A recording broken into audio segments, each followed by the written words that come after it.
Well, hello everyone, my name is Lovespuds and welcome back to F1 2011 in career mode, and we're at Season 2, Round 18, Yas Marina for the Abu Dhabi Grand Prix.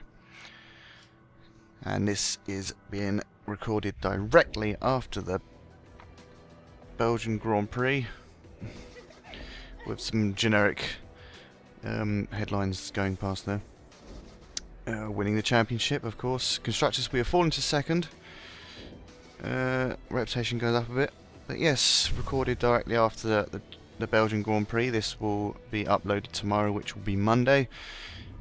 So hopefully most of you would have seen the race or the highlights of what happened during the race, which was an absolutely amazing race.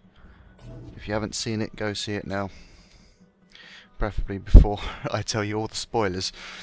But anyway, let's get back to this for now. We'll talk about the race later. Yeah, nothing special there. They now want me to finish second after the few lackluster performances I had. I haven't been doing too bad, but we've had a few issues. See if we can rectify this in Abu Dhabi. So, diving headfirst into practice. And then you'll see my best practice lap, which is looking quite good so far. I mean, that last lap I probably made a mistake, which is why I'm about 6 seconds behind. But still, we're in third currently. Vettel sets the pace of a 1:37 something or other. Let's see our first sector time. Slightly off, not too far off though, 900th of a second. As we go around this tricky first little section of corners and a hairpin. Most of you know that Young Drivers Test is held in Abu Dhabi, and this is the circuit you will need to learn for F1 2012 if you want to have a good result in your Young Drivers Test mode before your career gets underway on that game.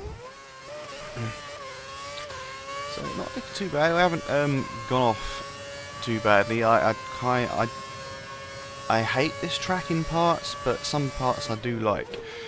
But you'll see the bit I like in a moment. So we're nearly a second better than Vettel's time so far, going over sector 2 line. This is the bit I do like, this little bit here. You can pretty much take that flat out.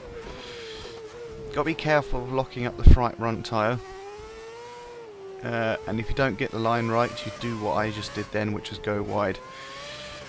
But it didn't lose me too much time. It would have cost me a few tenths of a second maybe. If we come around the final 2 corners. And you come across the line with a 1:37.8, 3,000th faster than Vettel. But as the session progressed, Hamilton and Vettel set faster times.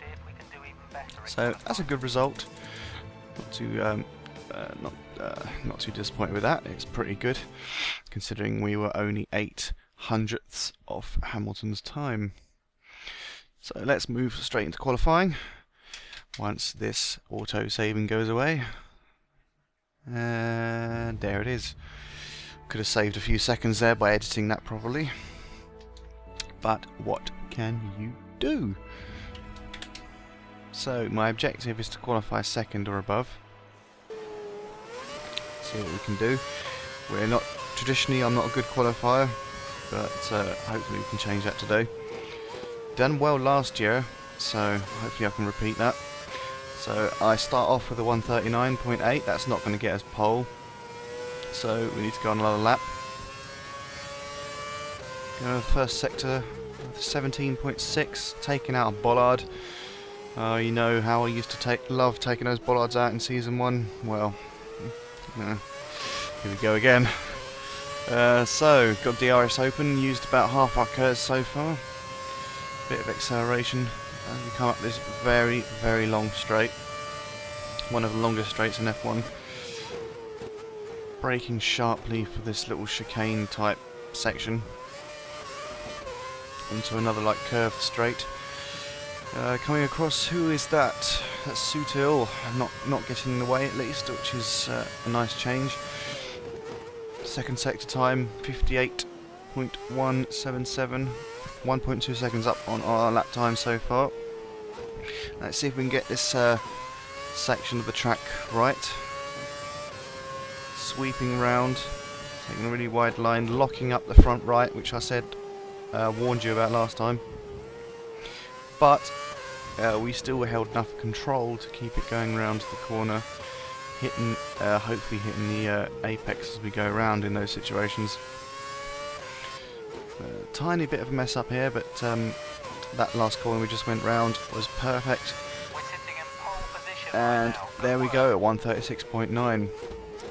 And the only person to get in the 136s, so an excellent pole time, nearly half a second quicker than second placed Webber. So I don't know where Barrichello was, but he's not up there.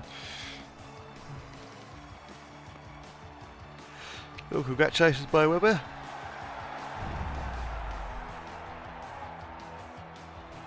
First pole for a good few races now, I think. But that's nice to see.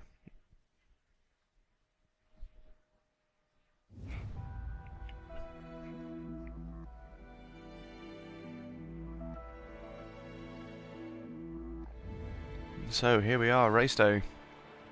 Oh, they do want me to win the race. It's just the qualifying. They want us to finish second. So, okay, we're in a good position as long as we get a good getaway on the first corner and keep the thing on the track and hopefully try and pull away from the others. We should be alright.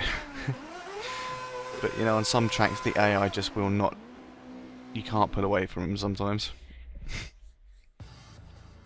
It's probably either for a better driver to do than me. But anyway, I'm on pole, Webber's on second. Barrichello, we don't know where Barrichello is, but he's back down the grid somewhere. So getting ready, remember traction control is still off, so I might get a bit of wheel spin off the line here. A little bit, not too bad, it could be worse, but Webber has made a better start, nearly taking the lead. If he was a bit more aggressive, he could have taken it over in the first corner. Now, that was a bit of corner cutting, but that was obviously a computer didn't mind. And corner cutting a theme of this video because it ends up being a problem later on. So going a bit wide on the hairpin there.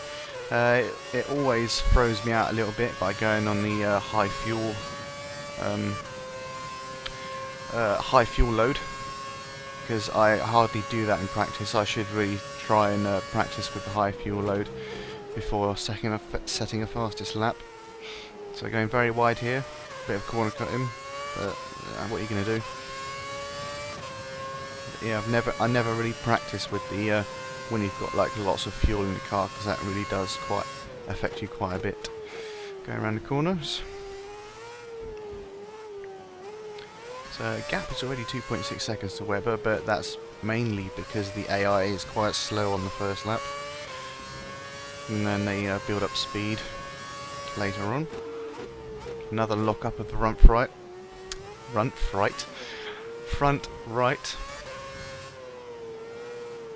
Oh, blimey. That could have been costly. But looks like we're going to settle down. We're in the lead, so it shouldn't be too much of a problem to stay ahead. As long as I don't open the door to them on some corners, we'll be alright. Webber will definitely catch up to me, we know this much, because he's already got the gap down by nearly a second.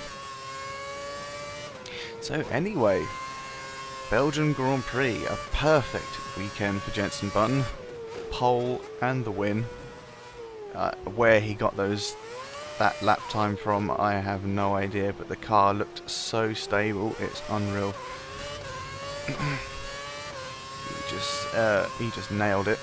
And in the race, he led from the beginning all the way to the finish line. So an excellent weekend for him. Nice to see him back on top. But yes, the first lap of the race. Not to mention Maldonado jumping the start quite considerably.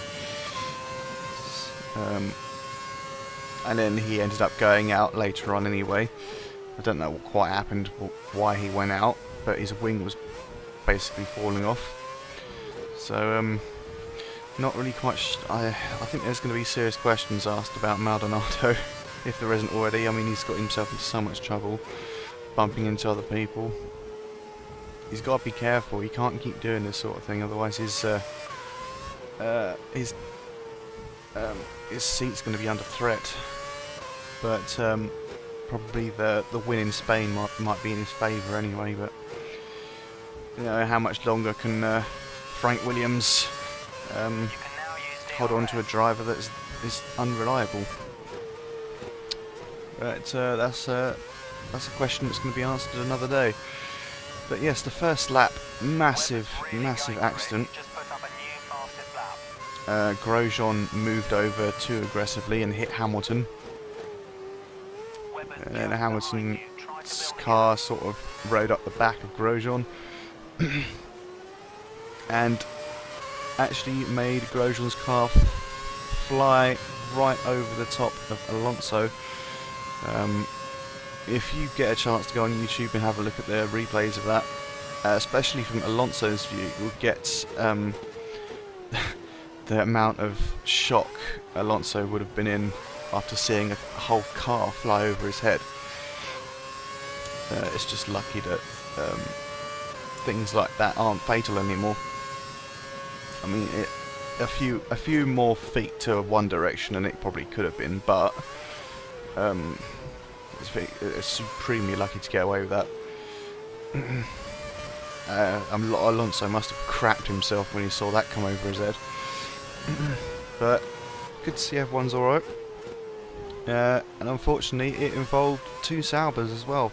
Sending Perez out in the race after he qualified 4th, and Kobayashi's race was wrecked. He had to come in a few more times to the pits, which is a real shame because he qualified 2nd. Maybe if he didn't fluff up his start, he might have got away with it, or he might have even been in the path of the Lotus. You never know, as it was flying through the air. But either way, I don't know what it is about Kobayashi, but when he's near the front, he always fluffs up his starts, always slower off the line than everyone else. Maybe it's just the pressure, or he's just a bit inexperienced at being at the front. But I don't know. Whatever. But then again,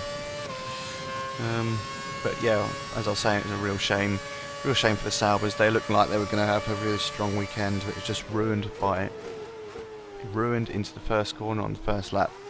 All that preparation just for that to happen to them. It's a real shame. But yeah, what else was going on in the race? Not much. Too much really. I mean, Button ran away with it. Vettel ended up going up to 2nd somehow. I don't know how he managed it, but that Red Bull done really well on those tyres. They didn't have very good straight line speed though. They were hitting the rev limiter way too early on the straight. That was down to a setup thing. The gearing was too short on the final gear. But what can you do, really? They had limited running in practice because it was raining, a massive downpour during the first day of practice 1 and practice 2. So just looking where I am, where I'm going to come out. Seems to be sandwiched between the two virgins at the moment. I think I know someone is going to pick up on that line. I just realised what I said. But anyway, we've come out the pits and we're in 11th. So we need to try and make sure this lap is half decent. Gap is 7 seconds, 7.9 seconds to Glock. But yeah. Kimi Raikkonen doing an overtaking move on Michael Schumacher that was almost copying Mark Webber and Alonso. on Eau Rouge. That was a really gutsy move. It just shows Kimi Räikkönen has not lost any of his talent, and the good thing about that is because DRS detection zone is before Eau Rouge, that Kimi got the DRS on Michael Schumacher even though he was in front of him when it came to the activation point, so he wasn't going to get caught at that point by the superior speed of the Mercedes, which worked out really well for him. So that was an excellent move. Good to also see Nico Hülkenberg, Force India, finishing 4th. Very good result for them. Paul di Resta was a little bit further down. He had a failed KERS unit, so he wasn't actually at his. The car wasn't actually at its best. Now, what happens here is absolutely terrible. This is the worst moment to cut a corner ever. Oh no, hang on, it's not this one. It's the next lap. It is the next lap. I forgot. But you could, I've given it away where it happens.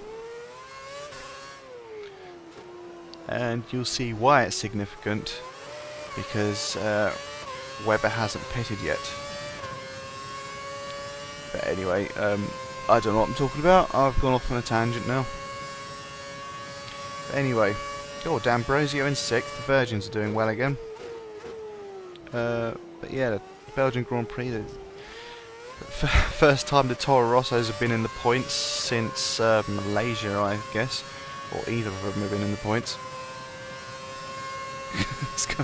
I've nearly forgot about them, but they finally scored their first points after a long drought with their new drivers, Ricciardo and Verne. So, a few good performances. That it was just a whole topsy-turvy grid for the start and most of the race. It was all up in the air. What was going on? Lots of overtaking moves. Some really good racing. It was an amazing race. Let's just be frank about it. And as I say, if you haven't seen the highlights or bits of the race, then you really should. Now, this is where it all goes wrong for me on this race. Boom, penalty. Thank you very much. And the reason why it was an illegal overtake is because Webber was in the pit lane, which goes underneath the road and comes out on the left of the track. Yeah, but the reason it was a penalty is because that moment when my car had all 4 wheels off the track was the exact moment I passed Webber.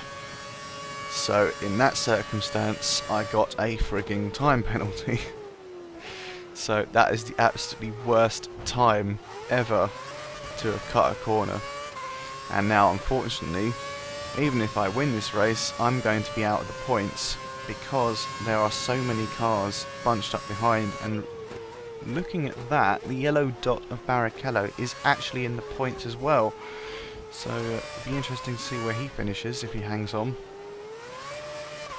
But yeah, as you might have, yeah, obviously I've gotten over it now, but at the time I was extremely peeved off, for a lack of a better word. But I was so far into the race, I didn't want to restart or anything like that. Just accept it and move on.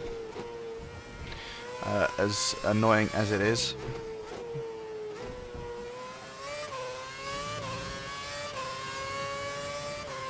Yep, that's what the game can do to you. Hopefully it won't be too many places down, but it is extremely annoying considering it's also 20 seconds as well. So I think 10 seconds would have been a bit more fitting, but then again it was classed by the game as an illegal overtake, and that's the numbers that have been put into the game, so not much I can do about it. But anyway, lap 8 of 11, well that went quick. 20 minutes into the video. Wow. But yes, fantastic race today. Congratulations again to Button. Good race from Vettel as well, definitely. And Kimi Raikkonen managing to get on the podium as well. It's a shame the car wasn't really working 100% for him either. But it was good to see him on the podium. Always good to see Kimi up there. And he's still in the hunt for the title, so there's no ruling out anyone yet, really. Especially as Button's now coming up from behind again. Hopefully he can continue this form in Monza.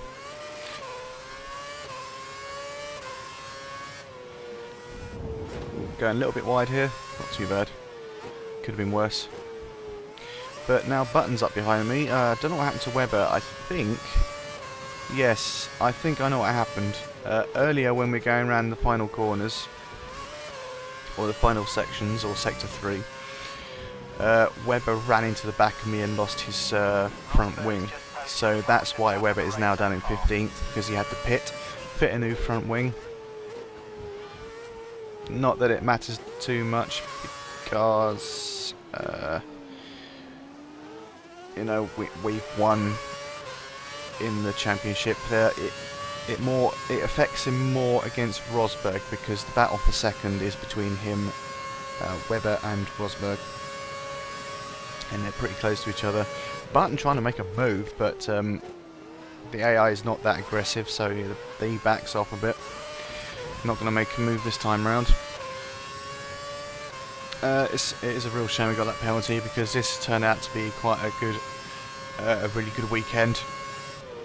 Pole in the win, but the win taken away from me because of that illegal overtake rubbish. But what can you do? So this is the penultimate race of the season. Only one more to go, which is Brazil, and that's quite a good track for me. I do quite well on it. I mean, either I'm doing well or the AI is a bit slow. I don't know, because most people know about the inconsistencies of the AI, but hopefully they'll be better in the next game. We had a new video up, a couple of new videos actually in the last week about the game, about the improvements video. The game looks absolutely freaking sweet in terms of graphics. A big improvement from what I can see, especially for the PS3 version, because everyone knows it was not the best looking one, and it's nice to see they've rectified that. And also just in time for the Belgian Grand Prix, they put out a hot lap video of Spa-Francorchamps, narrated by Anthony Davidson, a former F1 driver, talking you through these hot laps. And they've got a hot lap video for every single race on the calendar. So what I'm going to do in my career mode is, in the first season, there's going to be a hot lap video of the circuit, replacing me trying to explain what corners there are and which corner it is, because he's obviously a lot better than me at it. Yeah, I'm going to stick one of those on every one of my first season videos, just so you get an idea of the tracks and what lines I should be taking, and where you can see where I'm actually going wrong, because it certainly helps to have those videos for people to learn new tracks and things, because it's a more